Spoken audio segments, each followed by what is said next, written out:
Greetings, groovers. 'Tis I, once again, Nicholas of Hennegan. How you doing? Coming at you once more from the space. Yeah, I got the space. We're in the space. It's Resonance 104.4 FM, flipping marvellous, and BohemianBritain.com, covering the Edinburgh Festival in huge depth, actually, in 2022. Hours of material that you can hear on BohemianBritain.com sort of almost right now, and Resonance FM, you'll be listening to this probably after the festival's closed. But I'm delighted to be in the company of Izzy Parriss. Have I said that right? Izzy Parriss, yeah, that's right. I didn't want to get that wrong.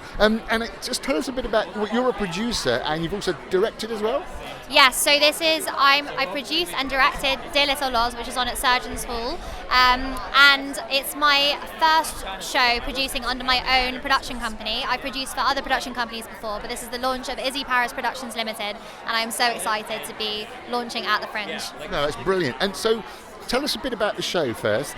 Absolutely. So Dear Little Loz is a poetic exploration of love. It's kind of half prose, half free from poetry. It explores attachment theories, and it follows the character of Loz, who has a complex relationship with her dad, and it explores how that impacts her later life, her love life specifically, and how her relationship with her dad impacted the way that she sees men and love in the future. Wow, and how did you get to hear about the show? Why this show? Why this production? So this show was developed between myself and Lauren Nicole Mays, who's the writer and performer. It's semi-autobiographical, so it's inspired by events of her own life, but it is also very fictionalized as well. We started working on this project about a year and a half ago when she'd written a monologue for a company called Burn Bright, who asked actors to write a 3-minute letter to themselves, to their younger selves, and she sent me this monologue, and I was just blown away, and I just knew immediately that that was what I wanted my first play to be about under my production company, and it honestly just went from there. And what's your background? How did you get to the point of thinking I want to start a production company?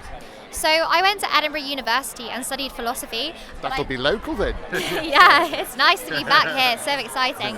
And I did a lot of theatre on the side and never really thought it would be a serious career prospect until my final year, where I ran a new writing theatre company, and then I just got a taste for it, and I realised actually this is what I really want to be doing with my professional life.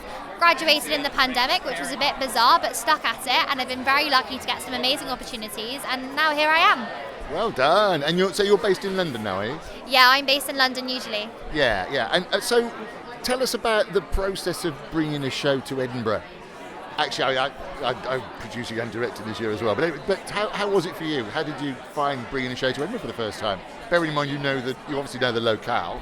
Absolutely. I think I was very lucky to have already worked as front of house for a couple of venues before when I was a student here, and so I knew of the venues, I knew what venues we were interested in, and we just applied to a bunch, and we had the best chats with the space. We felt like they would be the best place for us to platform as new writing. They are the home to new writing, really, of Edinburgh Fringe, and honestly the space just guided us through it so nicely, and it was a balance of getting recommendations from friends who'd produced here before, listening to our venue, and then relying on my kind of student local knowledge of the city.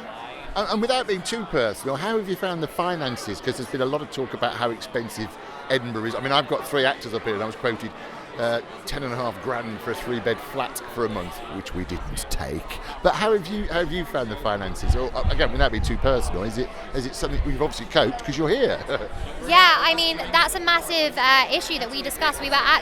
Lauren was interviewed by The List earlier this week talking about how Lauren is a working class female writer from Blackpool, so she was talking to them about how it's a massive pay wall, and that's why we just don't have enough working class voices here, which is why I was excited to platform her. I'm self-funded for this Fringe, so we're hoping to break even. We were lucky with accommodation. I've heard some horror stories. We went through theatre digs, which have very good deals, but yeah, it's a strain on the pocket, absolutely, and you just have to trust that maybe you'll break even, maybe you won't. You have to be open to making a loss, and most people aren't able to make that decision, which is why I was excited to bring up Lauren, because I am in a position where I'm able to make that decision.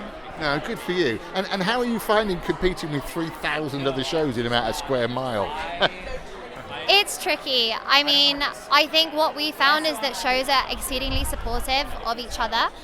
So we've just made an amazing network of other female-run theatre companies, and we connected with them. We've exchanged comp tickets. We've promoted each other's shows on Twitter. We're very lucky that we've gained every day we're getting new Twitter followers. So we just have faith that, we believe in the show. We think it's good. We think people will like it, and we're taking it from there. And if anyone wants to know any more, how can they get in touch with you? Absolutely. So you can follow us on Twitter, which is I_P_productions, or you can follow us on Instagram, which is IZZYPARRISS Productions. Brilliant. Well done on your first Fringe. I mean, actually just getting here is a massive achievement, so congratulations for doing that. And I hope it goes really well. And we'll probably be talking about 10 years' time, if I'm still alive, about your new... I'll see you in the West End, love. I'll see you in the West End. I hope so.